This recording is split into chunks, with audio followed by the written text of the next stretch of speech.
بسم اللہ الرحمن الرحیم۔ السلام علیکم۔ گڑی خدا بخش سے حامد میر آپ کی خدمت میں حاضر ہے۔ آج صدر آصف علی زرداری نے شہید محترمہ بے نظیر بھٹو کی چوتھی برسی پر یہاں پر منعقد ہونے والے اجتماع میں خطاب کیا۔ اس خطاب کے بارے میں بہت سے اندازے لگائے جا رہے تھے، تجزیے کیے جا رہے تھے، کیا سرائیاں تھیں۔ خیال یہ تھا کہ اس خطاب کے بعد پاکستان کی سیاست میں محاذرائی کے ایک نئے دور کا آغاز ہوگا، لیکن صدر صاحب نے اپنی اس تقریر کے بعد ایک شخصیت کو خطاب کی دعوت دے ڈالی اور ان کا نام تھا چودھری اعتزاز احسن۔ اعتزاز احسن صاحب کو صدر صاحب نے اپنے بعد کیوں بلایا اور صدر صاحب کی تقریر اور اعتزاز احسن صاحب کی تقریر میں کیا پیغام تھا، اس پہ آج ہم بات کریں گے۔ ہمارے ساتھ چودھری اعتزاز احسن بھی موجود ہیں اور ہمارے ساتھ ملک کے نامور دانشور بھی موجود ہیں، ہم سے بات کریں گے۔ چودھری صاحب بہت بہت شکریہ۔ ہمارے ساتھ منو بھائی بھی موجود ہیں، جناب عارف نظامی صاحب بھی موجود ہیں۔ سب سے پہلے عارف نظامی صاحب، میں چودھری صاحب سے بعد میں بات کروں گا، پہلے آپ یہ بتائیں کہ آپ کے خیال میں اعتزاز احسن صاحب تو ہمیشہ بی بی کی برسی پہ آتے تھے، لیکن آج ان کا خطاب صدر پاکستان کے خطاب کے بعد ہوا، کیا اس میں کوئی پیغام ہے؟ نہیں، سب سے پہلے تو پیغام یہ ہے کہ زرداری صاحب جو ہیں ان کو یہ ریئلائزیشن ہے کہ جو پیپلز پارٹی کے پرانے اور قابل اور کام کرنے والے کارکن ہیں یا لیڈر ہیں، ان میں چودھری اعتزاز احسن صاحب کا شمار ہوتا ہے، اور وہ بات صاحب گوئی سے کرتے ہیں۔ آج بھی ان کی تقریر میں انہوں نے بلا کم و کاست جو ہے وہ جہاں انہوں نے سچائی کی باتیں بھی کی، بے نظیر بھٹو صاحبہ کو خراج تحسین پیش کیا، ہمیں وہ پرانی نظم بھی سنائی، جالب کا بھی ذکر ہوا، انہوں نے وہاں عوام کے مسائل کا بھی ذکر کیا۔ تو یہ ایک تبدیلی ہے پیپلز پارٹی کی پالیسی میں کہ خالی وہ لوگ نہیں جو بعد میں جالے بنے، بلکہ وہ لوگ جنہوں نے اپنی عمر گالی ہے، پنجابی میں کہنا چاہیے جمہوریت اور جمہوری اقدار کے فروغ کے لیے، ہیومن رائٹس کے لیے، رول آف لا کے لیے، ان پڑھے لکھے لوگوں کو دوبارہ پارٹی کے فولڈ میں، پارٹی تو نہیں چھوڑی انہوں نے لیکن بعض اوقات سائیڈ لائن پہ ضرور نظر آئے، اور مجھے ان کی استقامت پر بالکل کوئی شبہ نہیں۔ مجھے معلوم ہے کہ عمران خان کی طرف سے کئی کوششیں ہوئی ہیں، بلکہ اگلے روز میں نے جوام قائد اعظم پہ ان کو بلایا ہوا تھا، وہاں تو میڈیا سارا سمجھ رہا تھا کہ آج چودھری صاحب اعلان کر دیں، لیکن چودھری صاحب نہ شاہ محمود قریشی ہیں نہ جاوید ہاشمی ہیں، اور سچی بات ہے کہ ان کی قیادت جو ہے پارٹی کی، انہوں نے بھی ان سے وہ سلوک نہیں کیا جو جاوید ہاشمی سے نواز شریف نے کیا۔ جی منو بھائی، آپ کا بھی صدر صاحب نے اپنی تقریر میں ذکر کیا اور انہوں نے کہا کہ یہ میں جو پارٹی کا منشور ہے یہ میں منو بھائی کے حوالے کر رہا ہوں اور آپ کو جج بنا دیا اور آپ قوم کو بتائیں گے کہ اس پہ عمل درآمد ہوا یا نہیں ہوا، اور پھر انہوں نے فیصلہ بھی دے دیا اور خود ہی بتا دیا کہ 80% عمل انہوں نے کر دیا ہے، لیکن آپ اتفاق کریں گے کہ 80% عمل ہو گیا؟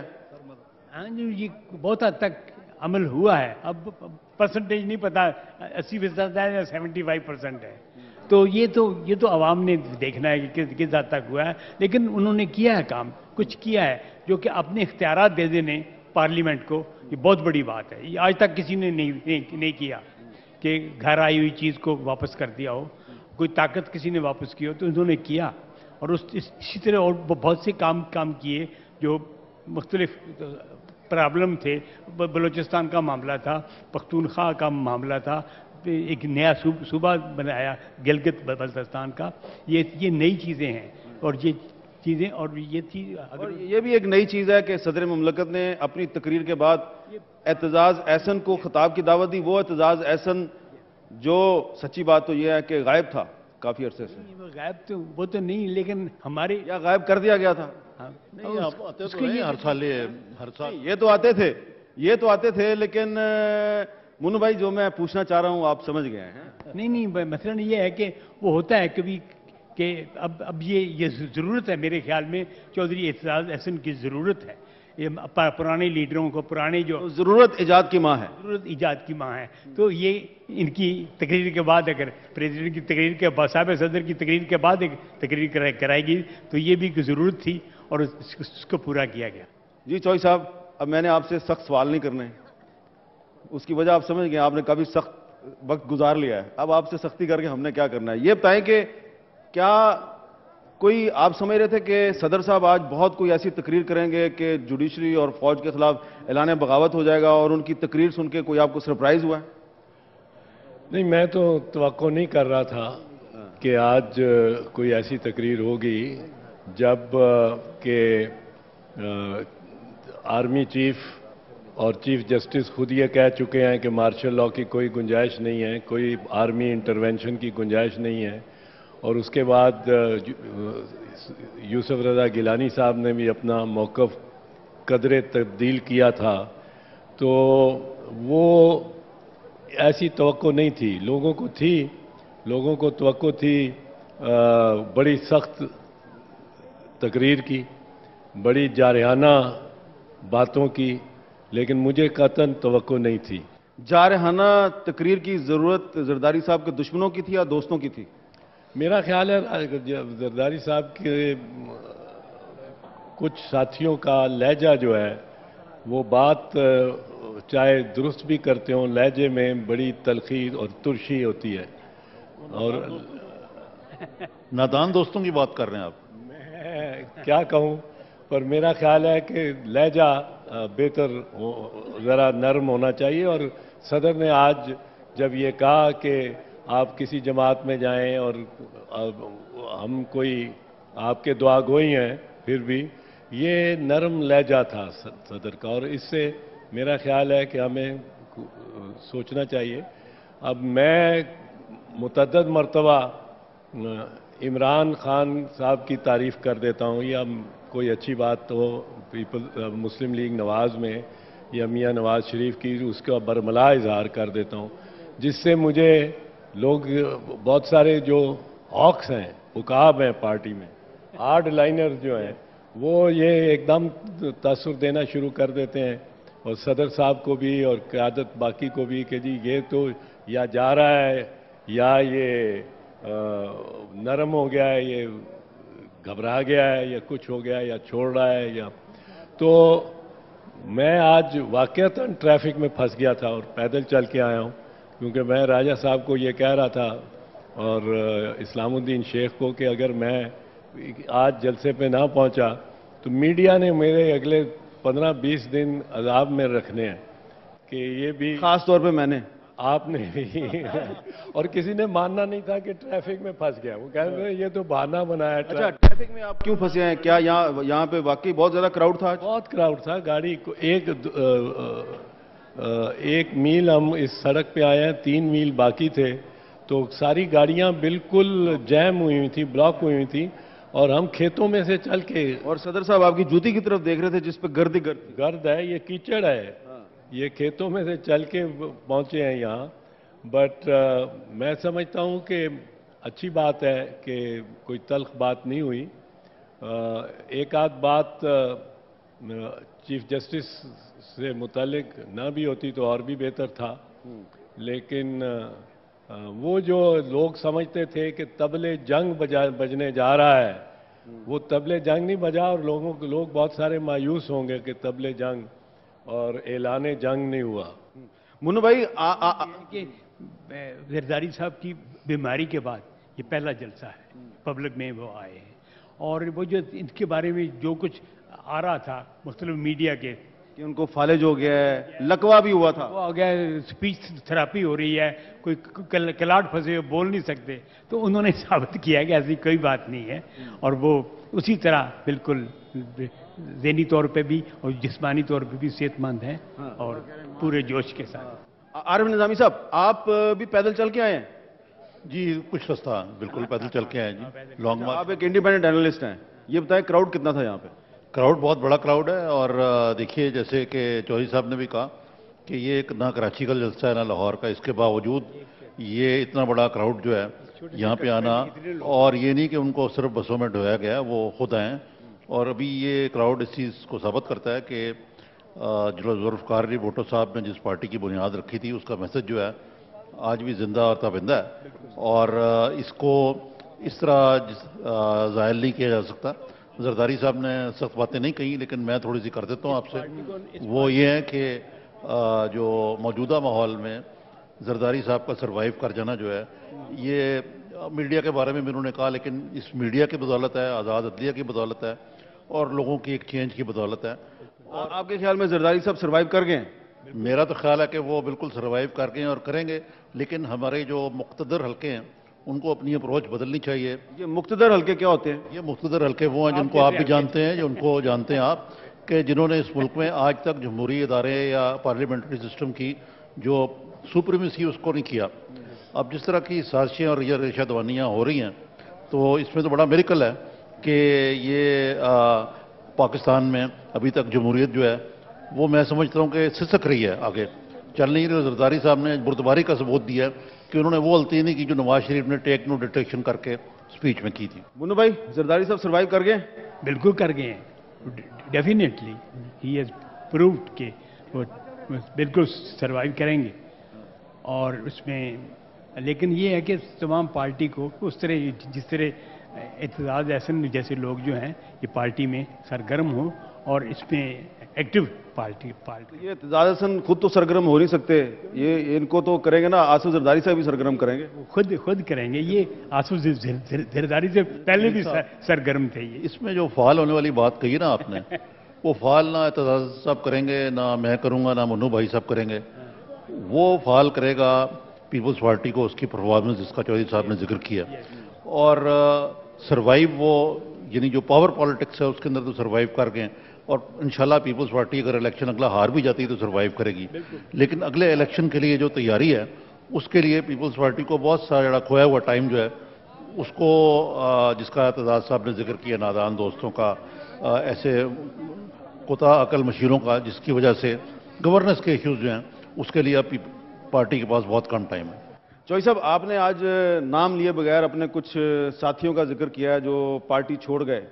کیا آپ ان کو یہ پیغام دے رہے تھے کہ بھئی پارٹی چھوڑنے سے بہتر تھا کہ میری طرح پارٹی کے اندر رہ کے اختلاف رائے کرتے؟ یہ پیغام تھا. میری رائے تو یہی ہے, پارٹی کو تبدیل کرنا اور یہ سوچ کے کہ کچھ پارٹی مشکل میں آ گئی ہے, یا ویسے بھی پارٹی کے اندر رہ کر اپنے موقف پہ قائم رہنا, وہ میری نگاہ میں زیادہ معتبر بات ہے. پر بہرحال ان کے میں فیصلوں سے اختلاف نہیں کر سکتا. انہوں نے اپنے سوچ کے مطابق, اپنے ضمیر کے مطابق پارٹیاں چینج کی ہیں, اور شاہ محمود قریشی اور جاوید ہاشمی کوئی معمولی لوگ نہیں ہیں, آدمی نہیں ہیں ہمارے. ہم تو کہہ دیتے ہیں نا کہ پارٹی چھوڑ گیا تو زیرو ہو گیا, پر لیکن معمولی لوگ نہیں ہیں. اور میری رائے میں دونوں کو پارٹی تبدیل نہیں کرنی چاہیے تھی, باوجود اس کے کہ پی ٹی آئی ایک تیسری طاقت اور فورس کے طور پہ ظہور پذیر ہے, اور اس کا ایک تیسری آپشن کے طور پہ آ رہی ہے, اور ہمیں اپنی پرفارمنس بہتر کرنی پڑے گی. پر پھر بھی میری رائے میں نہ جاوید ہاشمی کو نہ شاہ محمود کو پارٹی بدلنی نہیں چاہیے. اچھا, آپ نے پرفارمنس کا ذکر کیا. شہید محترمہ بے نظیر بھٹو کا مزار آپ کے پیچھے ہے. حکومت کو اقتدار حاصل کیے 4 سال ہو چکے ہیں, قاتل ابھی تک نہیں پکڑے گئے. 7 مرتبہ عبوری چلان پیش ہو چکا ہے. 4 جج جو ہیں وہ اینٹی ٹیررسٹ کوڈ کے تبدیل ہو چکے ہیں. ایف آئی اے کی ایک انویسٹیگیشن ٹیم بنی, اس نے بھی کچھ نہیں کیا. جو انویسٹیگیشن پرویز مشرف کے دور میں تھی اس سے بات آگے نہیں بڑھی. کیا یہ ایک بہت بڑی ناکامی نہیں ہے؟ اور کیا زرداری صاحب نے اس ناکامی سے توجہ ہٹانے کے لیے افتخار چودھری صاحب کو نہیں آج مخاطب کر کے کہا کہ اس کا کیوں نہیں نوٹس لیتے؟ میں ناکامی تو مجھے معلوم نہیں ہے, پر یہ مجھے معلوم ہے کہ لوگوں میں اور پاکستان کے پیپلز پارٹی کے کارکنوں میں ایک تذبذب ہے. ایک سوال اٹھتا ہے کہ بی بی کے قاتلوں کی تفتیش کیوں نہیں مکمل ہوئی 4 سال کے اندر. اور میں نے جو آپ کو کہا کہ چیف جسٹس صاحب کے بارے میں جو بات آپ نے کی تھی, پوچھا تھا, تو وہ اگر ایک بات نہ ہوتی زرداری صاحب کی تقریر میں تو کوئی حرج نہیں تھا, کیونکہ چیف جسٹس صاحب نے اگر نوٹس لے لیا اور اس بات کو بھی اپنے دائرے میں لے آئے تو پھر ہمیں شاید لینے کے دینے پڑ جائیں. مطلب ہے کہ پھر تفتیش ان سطور پر نہیں ہو سکے گی جن سطور پر ایک آزادانہ تفتیش یا ایک ایسی تفتیش جو ضابطہ فوجداری کے تحت ہوگی وہ نہیں ہو سکے گی. پھر وہ ایک معاملہ اوپر کی سطح پہ چلا جائے گا. پر بہرحال